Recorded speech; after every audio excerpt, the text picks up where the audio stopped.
বিলের মাঝে নির্মাণ করা হয়েছে পাকা সেতু, তবে নেই সংযোগ সড়ক। নওগাঁর মান্দা উপজেলার শঙ্করপুর বিলে নির্মিত এ সেতু স্থানীয়দের কোনো কাজে আসছে না। সমতল থেকে প্রায় ২০ ফুট উঁচু সেতুর দুপাশে বিস্তৃত বিল। বর্ষাকালে দুই পারের মানুষের একমাত্র ভরসা নৌকা। স্থানীয়দের দুর্ভোগ দূর করতে ২০২২ সালে ফেব্রুয়ারিতে শুরু হয় সড়ক ও সেতু নির্মাণ প্রকল্প। ২০২৪ সালে এই প্রকল্পের কাজ শেষ হওয়ার কথা।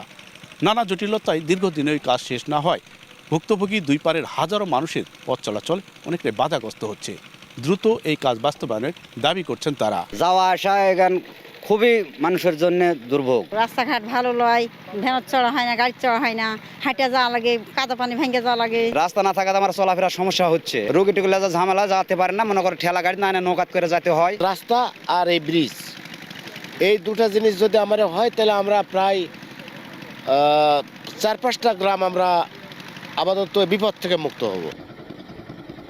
তবে আগামী বছরের মধ্যেই পুরো প্রকল্প শেষ করার আশ্বাস ঠিকাদার ও এলজিইডির।